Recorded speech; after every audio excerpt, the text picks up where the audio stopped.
मी जालिंदर बांगर. आपण ज्या क्षेत्रामध्ये आहोत हे मौजे गुळंचवाडी गावचं गट नंबर 18चं क्षेत्र आहे आणि आपण आता जे उल्लेख झाला तलावाचा, तलाव गट नंबर 17 मध्ये आहे. हा 70 सालच्या दरम्यान तलाव झालेला आहे. आमची कुटुंब, माझी आई भांबेरे कुटुंबामधील, त्यामुळे ही जमीन आमची देखील आहे. आता इथं जो विषय झाला 2 दिवस 4 दिवस जे चाललेलं आहे अतुल भांबेरेबद्दल की त्यांनी डोंगर सपाट केला, गायरान सपाट केलं आणि क्रिकेटची मैदानं तयार केली. मुळामध्ये वास्तव असं आहे की ही जमीन आमच्या मालकीची आहे. आत्ताच तुम्हाला अतुल शेठ असतील किंवा आमचे मामा शांताराम भांबेरे यांनी जे दाखवले नकाशे दाखवले स्पॉटचे, माझा रोल या जमिनीमध्ये त्यांच्या बहिणीचा मुलगा मी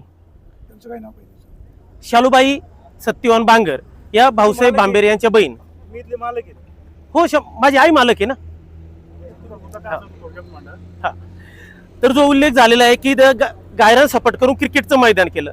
मुळामध्ये वस्तुस्थिती अशी, ही जमीन आमच्या कुटुंबाच्या एकत्रित मालकीची जमीन आहे आणि याच्यामध्ये आम्ही काय करावं या कुटुंबाने सपाट केलंय, जनतेला खेळायला तात्पुरतं दिलंय हा भाग. आता हा जो गायरांचा उल्लेख होतोय, शासनाने जे दाखवलंय आमची जी हद्द आहे ती हद्द आमचीच आहे. ती उकरून समजा जमीन सपाट झाली.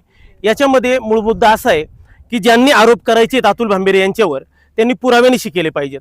जर असतील सत्य तर आमची कोणतीही हरकत नाही, पण केवळ आपलं म्हणणं रेटून नेण्यासाठी जास्त बोलून रेटून न्यायचं आणि केवळ खोटे आरोप करून बदनाम करायचं. सर लक्षात घ्या, आंब्याच्या झाडाला दगडी मारतात, बाबळीला कोणी दगड मारत नाही. त्याप्रमाणे अतुल शेठ जर पुढे चाललाय तर त्याला बदनाम कसं करायचं?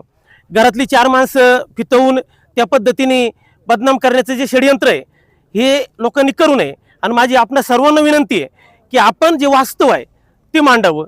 आणि याच्यामध्ये अतुल भांबेरेवर जे आरोप केले गेले काही विघ्नसंतोषी लोकांनी, ते अतिशय चुकीचे होते. अतुल भांबेरे निष्कलंक आहेत याचं नक्कीच आम्हाला खात्री आहे.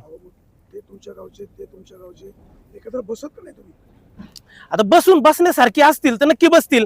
आता जी एक व्यक्ती तुम्हाला या ठिकाणी बाईट देऊन गेली ते महोदयांक तुम्ही पुरावे मागितले, ते बोलतायत माझे पुरावे पिशवीत आहेत. तुम्हाला दाखवले पाहिजेत ना का हे पुरावे आहेत, हे गायराने, हा सूर्यन हा जयद्रथ, हे व्हावं ना. केवळ